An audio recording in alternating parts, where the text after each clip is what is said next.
آنکھوں میں پھیر دو. جب آنکھوں میں پھرے گی وہ کمزور آنکھیں، وہ ننھی ننھی آنکھیں جس میں اگر ایک چھوٹا سا تنکا جائے، تنکا، تو آدمی برداشت نہیں. پیاس کے ننھے سے ذرات جائے تو برداشت نہیں کرتا. حتیٰ کہ نیم کا ٹھنڈا سرما لگے تو آنسو ٹپ ٹپ نکلتے. نیم کا سرما جو آنکھ برداشت نہ کر سکے، جب زنا کی وجہ سے اور حرام دیکھنے کی وجہ سے ان آنکھوں میں آگ کی سلاخیں ڈالی جائے گی، کیا بنے گا ان آنکھوں کا. اور جب فرشتے آگ کی سلاخیں اس آنکھ میں پھیریں گے، تب وہ انسان ان فرشتوں سے کہیں گے ہم پہ رحم تو کرو نا، ہم قابل رحم ہیں، ہم پہ رحم کرو، ایک لمحے کے لیے رحم کرو. وہ کہیں گے ظالم، تو دنیا میں اللہ کی نافرمانی کرتا تھا، زنا کرتا تھا، حرام دیکھتا تھا، اور آج ہم سے کہہ رہا ہے کہ ہم رحم کریں. ہم تو اللہ کے بندے، تو نے نافرمانی کی اللہ کی، ہم نہیں کر سکتے. اللہ کی طرف سے جو حکم ہے ہم وہ ضرور کریں گے. اللہ اکبر. یہ ہے زانیوں کے حوالے سے. یہ تو میں نے اختصار کے ساتھ ایک حدیث پڑھی. میں اپنے جوانوں سے کہتا ہوں آج زنا افیئر کے نام پر بڑھ رہا ہے. میرے بھائیو اس طرف نہ جاؤ، بلکہ نکاح کو اتنا سستا کرو کہ زنا کرنا مشکل ہو جائے. نکاح کو اتنا آسان کرو، زنا کرنا مشکل ہو جائے. بڑی معذرت کے ساتھ ظالم معاشرے نے نکاح کو اتنا مشکل کر دیا ہے کہ اب لوگ زنا کو آسان سمجھنے لگے ہیں. نہیں، جس معاشرے میں زنا ہوگا اس معاشرے میں بیماریاں ہوگی. جس معاشرے میں زنا ہوگا اس معاشرے کے اندر بے برکتی ہوگی. جس معاشرے میں زنا ہوگا اس معاشرے میں تباہی ہوگی. جہاں گناہ ہے وہاں فنا ہے. اور ایک بات بھی عرض کر دوں، جو زنا کرتے ہیں اللہ ان کے یہاں عیبی اولاد پیدا کر، عیبی اولاد ان کے گھروں میں. اب کسی گھر میں عیبی اولاد دیکھنا تو قیاس مت لگا لینا کہ اس نے زنا ہی کیا ہوگا، ایسا نہیں. کچھ لوگوں کو بطور سزا عیبی اولاد دی جاتی ہے اور کچھ لوگوں کو بطور امتحان عیبی اولاد دی جاتی ہے. کسی کا امتحان بھی ہو سکتا ہے، جیسے حضرت ایوب علیہ السلام کا امتحان ہوا، اللہ والوں کا امتحان ہوا. تو میرے بھائیو زنا کی طرف نہ جاؤ اور نکاح کرو، اور نکاح جلدی کرو. اپنے جوانوں سے کہتا ہوں اگر گھر والے نکاح کرنے میں تاخیر کرے تو نوجوانوں کو یہ گھر میں عرضی رکھنے کا حق ہے کہ میری شادی کر دو، لیکن حرام کی طرف نہ جاؤ. اور آخری میں بات سمیٹتے ہوئے عرض کروں، اگر ایسا نہیں کیا تو زنا وہ بدترین فعل ہے میرے بھائی. نسلوں تک اس کی سزا ملتی رہے گی. روزی میں برکت نہیں ہو سکتی، روزی میں کبھی برکت نہیں ہو سکتی. چہرے کا نور اٹھا لیا جائے گا، عمر گھٹا دی جائے گی، کہیں پناہ نہیں ملے گی. جنہوں نے جوانیوں میں زنا کیا ہے بڑھاپا اس قدر ان کا دردناک ہے، وہ بستر میں منہ چھپا چھپا کر روتے ہیں، لیکن ان کو موت نہیں آتی. وہ موت مانگتے ہیں، ان کو موت نہیں آتی. جوانی میں پاپ کرنے والے، جوانی میں آوارگی کرنے والے، جوانی میں عیاشی کرنے والے، جوانی میں عیش کرنے والے دردناک زندگی گزارتے ہیں. کوئی پوچھنے والا نہیں رہتا، اس لیے کہ جس کی طرف سے خدا کی نظر رحمت پھر جاتی ہے ان کا کوئی پرسان حال نہیں. اس لیے میرے بھائیوں آج سے پہلے اگر گندی فلم دیکھی ہو، آج سے پہلے کوئی زنا کا کام کیا ہو، آج سے پہلے کسی لڑکی سے ناجائز تعلقات رکھا ہو، آج سے پہلے کسی لڑکی کو پاپ کی نظر سے دیکھا ہو، آج کی اس محفل میں سچی توبہ کر لو، کیونکہ توبہ کا دروازہ کھلا ہوا ہے اور آج ہی کھلا ہے. جس دن مر جاؤ گے روح کا جس رشتہ جسم سے ٹوٹ جائے گا، توبہ کا دروازہ ہمارے لیے بند ہو جائے گا. اللہ ایک بزرگ مجذوب تھے، وہ بستی میں لوگوں سے کہتے تھے لوگوں اللہ سے صلح کر لو، لوگوں اللہ سے صلح کر لو، لوگوں اللہ سے صلح کر لو. بستی میں کہتے پھرتے تھے، لیکن اللہ والوں کی بات پہ کون توجہ کرتا ہے. اور جب قبرستان میں دیکھا گیا تو قبرستان میں کہتے تھے اے اللہ ان سے صلح کر لے، اے اللہ ان سے صلح کر لے، اے اللہ ان سے صلح کر لے. تو لوگوں نے کہا بابا بات بستی بدلتی ہے، بات بدلتی ہے. آپ بستی میں کہہ رہے تھے کہ لوگوں اللہ سے صلح کر لو اور قبرستان میں کہتے ہو اللہ ان سے صلح کر لے. جملہ کیوں بدل گیا قبرستان میں بزرگ فرماتے ہیں بابا بات یہ ہے کہ جب انسان زندہ تھا تو اللہ اس سے صلح کرنا چاہتا تھا، اللہ اس سے صلح کرنے کے لیے تیار تھا، اسی لیے کہہ رہا تھا اللہ سے صلح کر لو۔ اللہ بندے کو، زندہ بندے کو روزانہ پکار کر کہتا ہے، رات کے آخری حصے میں اللہ کہتا ہے اے میرے بندو، رات کے پاپیوں، رات کے مجرموں، آؤ صبح پھوٹنے سے پہلے توبہ کر لو تاکہ اپنے دامن کرم میں، دامن رحمت میں تمہیں چھپا لوں، جگہ دے دوں۔ اللہ ہر رات پہلے آسمان پر تجلی کرتا ہے جیسا کہ اس کی شان ہے، اور اپنے بندوں سے کہتا ہے آؤ مجرموں میری بارگاہ میں توبہ کرو تاکہ میں تمہیں معاف کر دوں۔ اور جب سورج غروب ہوتا ہے تو غروب ہونے سے پہلے پھر صدا لگاتا ہے جیسا کہ اس کی شان ہے، آواز دیتا ہے بندوں کو جیسا کہ اس کی شان ہے، میرے بندو آؤ دن گزرنے سے پہلے دن کے مجرموں توبہ کر لو تاکہ میں تمہیں معاف کر دوں۔ ہائے انسان تیری غفلت پر افسوس ہے، لیڈر بلائے تو دوڑا دوڑا جاتا ہے، M L A M P بلائے تو دوڑا دوڑا جاتا ہے۔ روزانہ میرا اللہ جو کروڑوں ماؤں سے زیادہ ہم سے پیار کرتا ہے، میرا اللہ جو کروڑوں ماؤں سے زیادہ ہم سے محبت کرتا ہے، میرا اللہ جو ہماری ستر پوشی کرتا ہے، وہ ستار ہے، عیبوں کا چھپانے والا ہے۔ یاد رکھنا مسلمانوں، اگر اللہ نے ہمارے عیبوں پہ پردہ نہ ڈالا ہوتا تو نہ آپ یہاں بیٹھنے کے قابل ہوتے، نہ ہم لوگ یہاں بیٹھنے کے قابل ہوتے۔ کتنا کرم ہے، گناہ کرتے ہیں، عیبوں پہ پردہ ڈالتا ہے۔ ارے بیوی اتنی محبت کرتی ہے لیکن ہمارے عیب دیکھتی ہے تو اپنے میکے میں جا کر بیان کرتی ہے، امی اتنا پیار کرتی ہے، ہمارے عیب دیکھتی ہے تو ابو کو بیان کرتی ہے، ابو اتنا پیار کرتے ہیں، ہمارے عیب دیکھتے ہیں تو امی کو بیان کرتے ہیں، بھائی لوگ اتنا پیار کرتے ہیں، ہمارے عیب دیکھتے ہیں تو بھائیوں کو بیان کرتے ہیں۔ کتنا میرا مولا پیارا ہے، کیسا کرم کرنے والا ہے۔ اتنے ہم جرائم کریں، اتنے گناہ کریں، پردے پہ پردے ڈالتا ہے، پردے پہ پردے ڈالتا ہے، پردے پہ پردے ڈالتا ہے۔ اللہ کے بندو سب کی محبتوں کا خیال کیا، ذرا رب کی محبت کا بھی تو خیال کرو۔ جو بات آخری عرض کرنے چلا تھا، ایک حدیث پڑھنے چلا تھا، آؤ میرے اللہ کی کہ فرمان پر عمل کرو، آج سے پہلے جو ہوا سو ہوا، آج سچی توبہ کر لو، اپنے آپ کو بدل دو، زندگی میں تبدیلی پیدا کر لو، زندگی میں انقلاب پیدا کر لو۔ پتا ہے اللہ نے کیسے کیسوں کو معاف کیا؟ بس یہ روایت پڑھ کے بات ختم کروں گا تاکہ میرا جوان جو گانے سن کر مجرم ہو گیا، جو زنا کر کے مجرم ہو گیا، جو عورتوں سے پیار کے نام پہ مجرم ہو گیا، ان کو دھاڑس بندے کہ ہم توبہ کریں تو اللہ ہمیں معاف کرے گا، اللہ ہماری مغفرت کرے گا۔ دل کے کانوں سے سننا، اور میری بہنیں بھی اگر موجود ہیں، آج کل لڑکیوں میں بھی سیریل دیکھ کر کے ایک عجیب سا بھوت سوار ہے، افیئر کا، دوستی کا، ناجائز تعلقات کا۔ نہیں، ہمارے یہاں شادی سے پہلے کوئی دوستی نہیں ہے، لڑکا لڑکی کی کوئی دوستی نہیں ہے۔ علامہ ابن الجوزی لکھتے ہیں میرے آقا نے فرمایا اگر مریم جیسی عورت ہو پاک دامن اور داؤد جیسا پاک دامن مرد ہو اور دونوں تنہائی چاہیں تو میں دونوں کو تنہائی کی اجازت نہیں دے سکتا۔ یہ اللہ کے رسول کا فرمان ہے۔ اور آج اسکول کے لڑکوں سے دوستی، کالج کے لڑکوں سے دوستی، یونیورسٹی کے لڑکوں سے دوستی، اور پھر ماں باپ کہتے ہیں ارے یہ مولوی لوگ تو پرانے خیال کے ہیں، آج تو نیا دور ہے۔ اگر میری بٹیا کسی لڑکے سے دوستی کر رہی ہے تو کیا ہماری بیٹی ایسی پاپی ہے، ایسی مجرم ہے؟ میں کہتا ہوں سن لو، کسی کی بیٹی پاپی نہیں ہوتی، کسی کی بیٹی مجرم نہیں ہوتی، مگر اندر جو نفس ہے، نفس وہ برائی کا حکم دیتا ہے، وہ برائی پہ ابھارتا ہے۔ بیٹیاں کسی کے ساتھ نہ بھاگتی اگر گھروں کے اندر پردے کا نظام ہوتا، اگر گھروں میں تقدس کا نظام ہوتا، اگر گھروں میں پارسائی کا نظام ہوتا۔ ہماری بیٹیوں کو 50 سال پہلے چچا زاد بھائی سے بھی پردہ کرایا جاتا تھا، مامو زاد بھائی سے بھی پردہ کرایا جاتا تھا، خالہ زاد بھائی سے بھی پردہ کرایا جاتا تھا، دیوروں سے بھی پردہ کرتی تھی، جیٹ سے بھی پردہ کرتی تھی، بہن بھائی سے بھی پردہ کرتی تھی۔ اور آج اسکول کے لڑکوں سے دوستی نہیں۔ کسی کو برا لگتا ہے، 1000 بار برا لگے، ہمارا مذہب یہی ہے اور یہی ہے۔ اگر کوئی ٹی وی پہ بیٹھ کر بھونکتا ہے کہ مولوی پردے کی بات کرتے ہیں، ہم کہتے ہیں ہم تم سے نہیں کہتے، ہم اپنی بیٹیوں سے کہتے ہیں، اور ہماری بیٹیوں کو کہنے کا ہمیں حق ہے کہ ہر آدمی اپنی بیٹی کا ذمہ دار ہے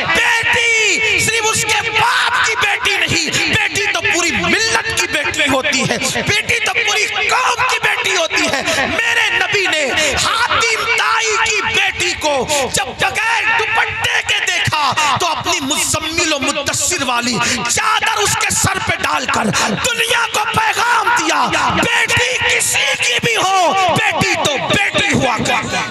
ہمارے یہاں بیٹی کی اہمیت ہے، اور یہ تو ظلم کرتے ہیں، یہ تو پردہ ظلم لگتا ہے تمہیں۔ کیوں ظلم لگتا ہے پتہ ہے؟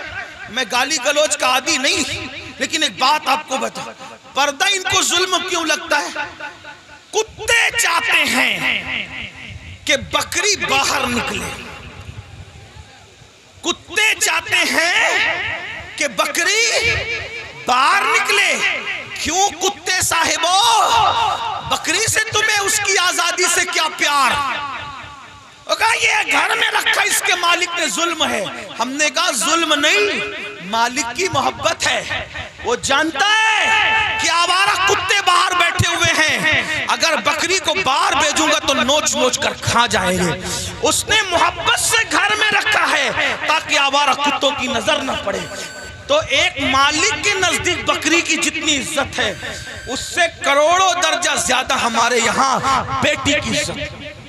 توجہ آپ کی، ہمارے یہاں اب آپ کہیں گے بیٹی کی کیوں اتنی عزت ہے؟ میں نے کہا اس لیے اتنی عزت ہے کہ ہمارے یہاں بیٹی کا روپ معمولی روپ نہیں ہے، بیٹی کا روپ سیدہ طیبہ طاہرہ خاتون جنت فاطمۃ الزہرا کا روپ ہے، اور وہ ایسا روپ ہے کہ جس کے لیے پوری کائنات کھڑی ہوتی ہے۔ جب وہ شہزادی نبی سے ملنے آتی ہے تو میرا نبی ان کے استقبال کے لیے کھڑا ہوتا ہے۔ بیٹی یہ ہے، اوروں کی بیٹی کیا ہے مجھے نہیں پتا، ہمارے یہاں بیٹی، اب سن لے بیٹی کیا ہے، ہمارے یہاں بیٹی فاطمۃ الزہرا ہے، ہمارے یہاں بیٹی بنت صدیق عائشہ صدیقہ ہے، ہمارے یہاں بیٹی حضرت سیدہ زینب کبریٰ ہے۔ جب بیٹے کٹ جاتے ہیں تو بیٹی ہی ہے جو پورے قافلے کو کربلا سے بچا بچا کر کے مدینہ منورہ تک لاتی ہے۔ اس لیے بیٹی کی عزت، ہمارے یہاں بیٹی کی عزت اس لیے، ہمارے یہاں بیٹی برتن جھاڑو کرنے والی کا نام نہیں، ہمارے یہاں بیٹی کپڑے دھلنے والی کا نام نہیں، ہمارے یہاں بیٹی وہاں کھڑے رہ کر خطبہ دینے والی کا نام ہے۔ جہاں مرد کٹ جائے تو پھر بیٹی بولتی ہے، اور اس شان سے بولتی ہے کہ لگتا نہیں کہ بیٹی بول رہی ہے، ایسا لگتا ہے جیسے بیٹی کا بابا بول رہا ہے۔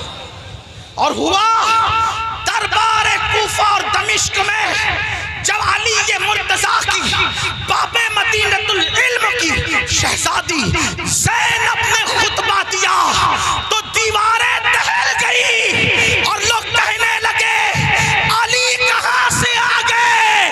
تو لوگوں نے کہا علی نہیں ہے، علی کی شہزادی بول رہی ہے۔ یہ ہمارے یہاں بیٹیاں، بیٹیوں کا مقام، اس لیے ہم بیٹیوں کو بہت عزت سے، بہت عزت، ہمارے یہاں بیٹی جنت ہے، جنت۔ ہمارے یہاں بیٹی پیٹ میں ٹکڑے کر کے گٹر میں بہانے والی چیز نہیں ہے، بیٹی بیٹی چومنے والی۔ جو نبی کا غلام ہے وہ بیٹی کو کیسے ٹکڑے کر سکتا ہے؟ بلکہ ٹکڑے، توجہ کرنا جملے پہ، بیٹی کو نبی کا غلام ٹکڑے نہیں کرتا بلکہ اپنے جگر کا ٹکڑا قرار دیتا ہے، کیونکہ رسول اللہ نے اپنی شہزادی کے لیے کہا فاطمہ بضعۃ منی، وہ تو میرے جگر کا ٹکڑا ہے۔ تو بات دور نکلی، عرض کیا کر رہا تھا، آج سے پہلے جو بھی گناہ ہوا ختم کرو، توبہ کرو، جب اللہ والے موجود ہوں توبہ کرو۔ اللہ نے گارنٹی دی، اللہ نے وعدہ کیا، ان اللہ لا یخلف المیعاد، اللہ کا وعدہ خلاف نہیں ہوتا۔ کچھ بھی ہوا توبہ کرو، سچی توبہ، مگر توبہ کون سی؟ ہر مجمع میں جو کرتے ہیں وہ نہیں، کان کھینچنا، گال پٹنا، استغفر اللہ کہنا، یہ والی توبہ نہیں۔ یہ غیر تربیت یافتہ پولیس ہے، ان سے میری ہاتھ جوڑ کے گزارش ہے، اللہ والو ہٹ جاؤ وہاں سے، ان کو جگہ ہی نہیں ہے بیٹھنے کے لیے، وہ کہاں بیٹھیں گے؟ میرے بھائی ہٹو وہاں سے، ڈسٹرب مت کرو، بات آخری مرحلے میں ہے۔ یہی تو غیر تربیت یافتہ ماحول کی نحوست ہے. ایک بار درود شریف پڑھیں. آپ لوگ ہٹو میرے بھائیوں، خاکی وردی والے میرے بھائیوں، اللہ تمہارا نصیبہ چمکا دے، وہاں سے ہٹ جاؤ. جگہ نہیں، وہ بیٹھیں گے کہاں؟ ان کو کھڑے رہنے تو بات آخری مرحلے میں. ایک بار درود شریف پڑھیے. اللہ رب محمد صلی اللہ علیہ وسلم نحن عباد محمد صلی اللہ علیہ وسلم. پہلی بات تو سنیوں کے جلسے میں پولیس کا کوئی کام ہی نہیں ہے. ڈنڈے والوں کو، یہ ڈنڈے والی قوم نہیں، یہ جھنڈے والی قوم ہے. یہاں کوئی ڈنڈا نہیں نکلنا چاہیے. ہاں، اور اگر لوگ ہمیں کچلتے ہیں تو ہم ان سے محبت سے کہتے ہیں نہ کچلو. ہم کچلنے کی چیز نہیں ہے. میاں کو کچلا، مجھے کچلا، ناخن لگا دیا، یہ بھی آپ کی محبت کی نشانی لے کے جائیں گے. ہاں، ناخن. اچھا، او اچھا، معاف کیجئے، میں سمجھ رہا تھا میرے سر. حضرت فرما رہے خاکساران حق ہے، یہ میرے مجاہد ملت کی ٹیم. مجھے ایسا لگا پولیس والے، لیکن وہ میں سوچ رہا تھا اتنی بدنظمی کیوں کر رہے ہیں. میرے بھائیوں، یہ غوث پاک کی محفل ہے. غوث پاک کی محفل جو سجتی تھی، یہ اس کا بچا ہوا حصہ، یہ ان کی خیرات ہے. اپنا کوئی کمال نہیں، جلسے والوں کوئی کمال نہیں. یہ غوث پاک جس کو بلاتے اس محفل میں وہ آتا ہے. یہاں ڈنڈے کا استعمال نہیں ہونا چاہیے. وہ خاکساران حق کو میں سلام کرتا ہوں. مجھے ایسا لگا کہ پولیس والے، لیکن بہرحال ان کو بھی سلام، ان کی اللہ انہیں برکتیں دے. لیکن تھوڑا سا وہ بھی دماغ سے کام لے. ان کو جگہ نہیں بیٹھنے کے لیے. کہاں بیٹھے گا انسان؟ اسٹیج پہ جگہ نہیں، لوگ کھڑے ہوئے. ہم ان کو ابھی بیٹھنے کے لیے کہتے ہیں اس پہ ظلم نہیں ہوگا. کیسے کہ ان کو بیٹھنے کیونکہ جگہ نہیں ہے، جگہ نہیں ہے. یہ تو حضرت اختر میاں رحمۃ اللہ تعالیٰ علیہ پر رسول اللہ کی خاص نگاہ ہے. ان کے مرشد حضور سرکار کلہ کی خاص نگاہ ہے کہ ان کی محفل میں اتنے لوگ جمع ہو گئے. ورنہ آج کس کے لیے کون آتا ہے؟ تو بات آخری کر رہا تھا، اس کو سن لے، بات ختم. ایک بار درود شریف بلند آواز سے. اللہ رب محمد صلی اللہ علیہ وسلم نحن عباد محمد صلی اللہ علیہ وسلم صلاۃ و سلام علیکم. آخری بات، کچھ بھی کیا توبہ کرو. وہ والی نہیں، کان کھینچنا، گال پیٹنا، استغفر اللہ. وہ والی کون سی توبہ؟ جیسے بکری کے تھن سے دودھ نکلے اور دوبارہ اسی سوراخ سے تھن میں نہ جائے، ایسی گناہ سے نکلو. پھر ادھر کا رخ مت کرو، پھر مت پلٹ کر جاؤ اس طرف. یہ توبہ. ایسی توبہ کرنے والوں کے ساتھ جنت کی ضمانت ہے، جنت کی بشارت ہے. سدھر جاؤ. تو بستی میں بات کر رہا تھا، بیچ میں نکل آئی کہ جب تک وہ زندہ تھے، بزرگ کہتے ہیں کہ اللہ ان کو معاف کرنے کے لیے تیار تھا. معافی مانگ لو، میں معاف کر دوں گا. انہوں نے توبہ نہیں کی. اب مر گئے اور عذاب میں گرفتار ہو گئے. تو میں کہتا ہوں یہ اللہ ان سے صلح کر لے، اللہ ان سے صلح کر لے. لیکن اب جب عذاب میں گرفتار ہو گئے تو اب اللہ ان سے صلح کرنے کو تیار. یہ اللہ سے صلح کرنا چاہتے لیکن اللہ ان سے صلح کرنے تیار. اس لیے مرنے سے پہلے توبہ کر لو. جو حدیث پڑھنا ہے وہ یہ حدیث مختصر سے وقت میں پڑھتا ہوں. میرے وقت میں جو میں نے 1 گھنٹہ متعین کیا تھا، 10 منٹ کا ٹائم رہ گیا، اس میں بات پوری کر لوں. حدیث پاک کا مفہوم ہے. کئی کتابوں کے اندر یہ حدیث ہے جس کو فقیہ ابو اللہ سمرقندی نے لکھا، علامہ ابن الجوزی نے لکھا. میں وہاں سے بطور مفہوم پڑھ رہا ہوں.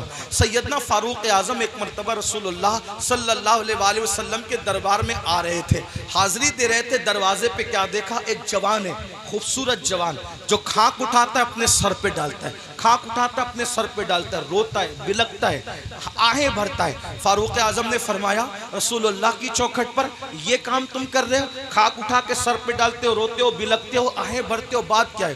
تو فاروق اعظم سے اس جوان نے کہا اے میرے بھائی عمر، آقا کی بارگاہ میں حاضری دینا چاہتا ہوں لیکن ہمت نہیں ہے، حوصلہ نہیں ہے حاضری دینے کا.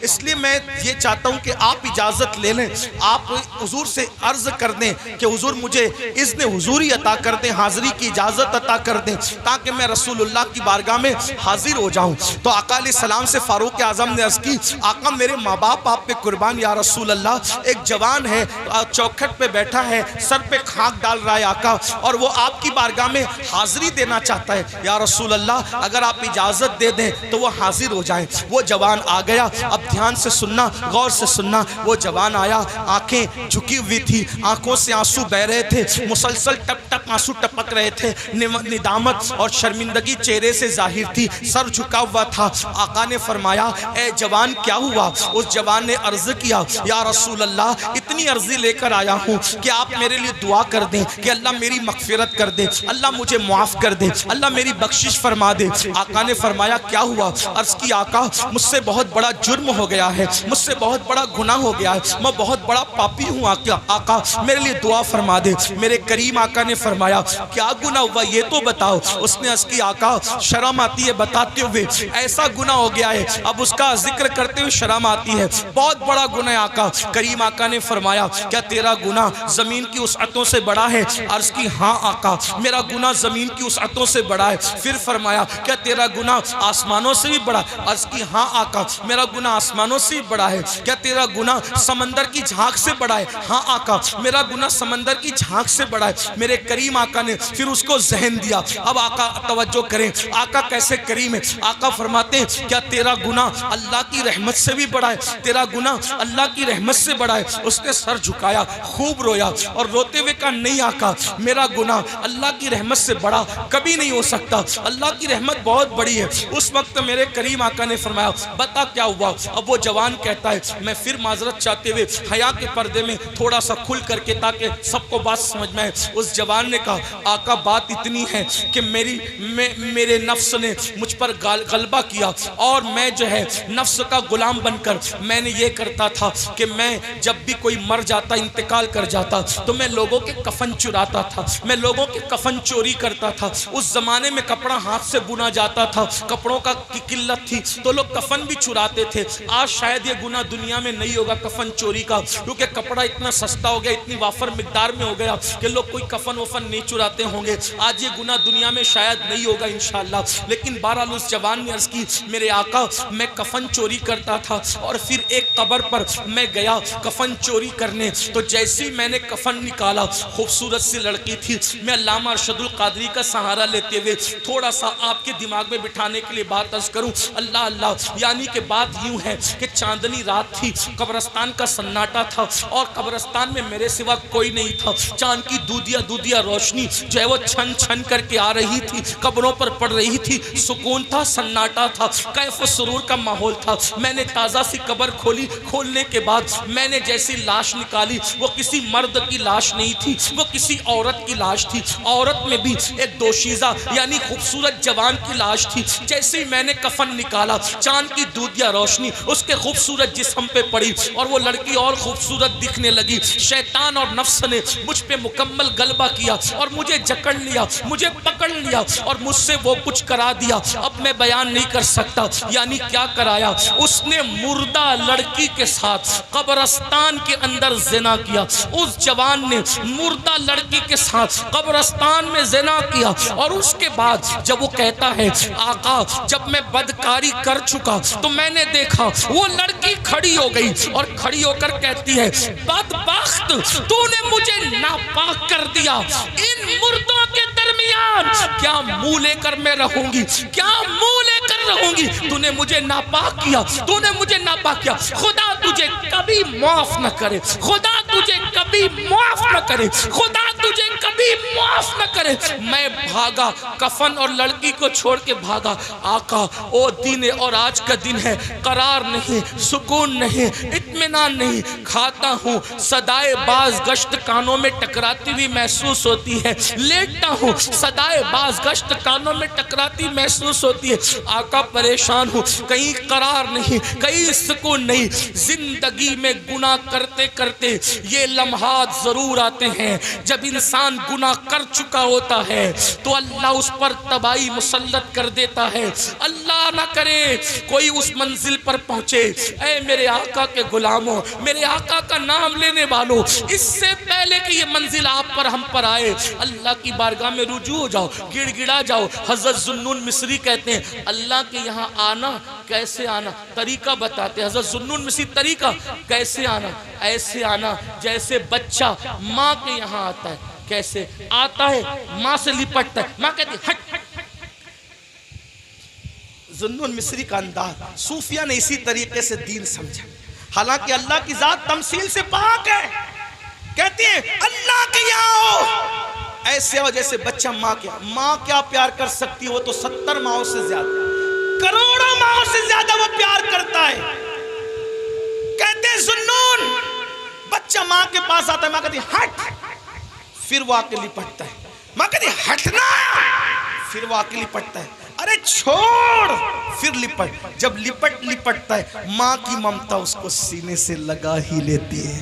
بلا تمثیل اللہ کے بندو، ماں کا پیار کوئی حیثیت نہیں رکھتا، میرا اللہ اتنا پیار کرتا۔ وہ جوان کہتا ہے سکون نہیں ہے آقا، قرار نہیں ہے آقا۔ میرے کریم آقا کہتے ہیں کہ جو جتنا علم والا ہوگا وہ اتنا اللہ سے ڈرے گا، جو اللہ کا جتنا قریبی ہوگا اتنا اللہ سے ڈرے گا۔ جیسے اس نے کہا میں نے زنا کیا مردے کے ساتھ، ایسے حضور علیہ السلام نے کہا جلدی باہر نکل، ہے جوان جلدی نکل، مجھے ڈر لگتا ہے تیری وجہ سے آگ نہ برس۔ کچھ لوگ یہ روایت پڑھتے ہوئے کہتے ہیں حضور نے بھگا دیا، نہیں، حضور نے اس کو نفرت کی وجہ سے نہیں بھگایا، حضور نے اللہ کی خشیت کی وجہ سے اس کو کہا جلدی نکل، ورنہ وہاں تو شان یہ چور حاکم سے چھپا کرتے ہیں یا اس کے خلاف، تیرے دامن میں چھپے چور انوکھا تیرا، اس عطے دی ہے خدا نے دامن محبوب کو، جرم کھلتے جائیں گے اور وہ چھپاتے جائیں گے، آپ روتے جائیں گے ہم کو ہنساتے جائیں گے۔ آقا نے کہا جلدی نکل جوان، آگ نہ برس پڑے، جلدی نکل۔ وہ جوان نکل گیا، اب اس کا رونا، آہیں بھرنا، گڑ گڑانا اور بڑھ گیا، آنکھ سر پہ خاک ڈال۔ 1 دن 2 دن 3 دن، کہتے 40 دن بیت گئے۔ ایک دن اس نے کہا اللہ اگر میرا گناہ واقعی اتنا بڑا ہے کہ تیرے یہاں معافی نہیں ہے نا، اس کی نہیں ہے، تو مجھے ایسا عذاب دے، نہ مجھ سے پہلے کسی کو نہ میرے بعد کسی کو، دے ایسا عذاب۔ اور اگر تیرے یہاں معافی ہے اور میرا گناہ تیری رحمت سے بڑا نہیں ہے اور ہرگز نہیں ہے، تیری رحمت بڑی ہے، سبقت رحمتی علی غضبی، تو تیرے محبوب کو بتا دے کہ تو نے مجھے معاف کر دیا۔ بس اتنا کہنا تھا کہ بلبل سدرہ جبریل امین آئے اور آقا کو سلام پیش کیا، عرض کی آقا کیا حال ہے اس زانی کا؟ آقا نے کہا دیکھو جبریل کیا کیا اس نے۔ تو جبریل کہتے ہیں مبارک ہو آقا، آپ کے صدقے میں اللہ نے اس کو بخش دیا، اس کفن چور کو معاف کر دیا، اس نے توبہ کری، آپ کے صدقے میں بخش دیا۔ آقا نے کہا اس کی معافی ہو گئی؟ کہا حضور صرف اس کی معافی نہیں ہوئی بلکہ اللہ نے فرمایا محبوب کی امت سے پیار اتنا ہے کہ محبوب کو جا کے بتا دو اگر اس کفن چور سے بھی بڑھ کر کوئی گناہ کرے گا اور سچی توبہ کرے گا، اللہ کا وعدہ ہے اللہ اس کو بھی معاف کر دے گا۔ اے میری قوم کے جوانوں، اس مجمع میں ایسا کوئی کفن چور والا معاملہ نہیں ہے، جب اللہ اس کو معاف کر سکتا ہے ہمیں بھی کرے۔ یہ سادات علماء نائبین رسول آل رسول اور پھر صاحب مزار ہے، کیا سچی توبہ کر نہیں سکتے ہم لوگ؟ بولو نہیں کر سکتے؟ کر سکتے ہیں نا، پھر سچی توبہ کر کے جاؤ۔ آج کے بعد گانے، غزلیں، فلمیں، گندی پکچر اور خاص طور پر نامحرم عورتوں کو دیکھنا تکنا، اس سے بچیں گے، اور زنا سے تو بار بار بچنے کی دعا کریں گے۔ اللہ مجھے ہماری نسلوں کو گناہوں سے بچنے کی توفیق عطا فرمائے اور اللہ ہمیں جہنم سے بچائے۔ اے اللہ اس مجمع میں ہم جہنم کی آگ سے تیری پناہ مانگتے ہیں اور جنت کا سوال کرتے ہیں تیرے محبوب کے پڑوس میں۔ گفتگو کے درمیان کوئی غلطی ہو تو اللہ معاف کرے۔ استغفر اللہ، آئیے سب توبہ کر لیں۔ استغفر اللہ، توبہ کی نیت سے پڑھنے کی نہیں۔ استغفر اللہ، استغفر اللہ، استغفر اللہ ربی من کل ذنب واتوب الیہ، لا الہ الا اللہ محمد الرسول اللہ۔ پکی بات ہے، انشاءاللہ سب عمل کریں گے۔ ایک وعدہ کر لیں بس، جو گناہوں سے بچا لیتی ہے وہ نماز کا پابند آج سے کون کون ہوگا؟ ہاتھ اٹھا کر کے سادات کو علماء کو سبحان اللہ۔ وعدہ نہیں بھی کرو گے بھائی تو نماز فرض ہے، لیکن وعدہ کرو تاکہ یہ بزرگوں کی دعائیں لگ جائے۔ بولو نماز پڑھو گے انشاءاللہ؟ جو عشاء پڑھ کے نہیں آئے عشاء پڑھے گا جا کے انشاءاللہ۔ آج سے ابھی سے نماز شروع کریں گے انشاءاللہ، کریں گے انشاءاللہ، زندگی بدلیں گے انشاءاللہ۔ اب ایک گزارش، اگر آپ اٹھ کر گئے تو اتنی یہ جو یہ مجمع سجتا ہے نا،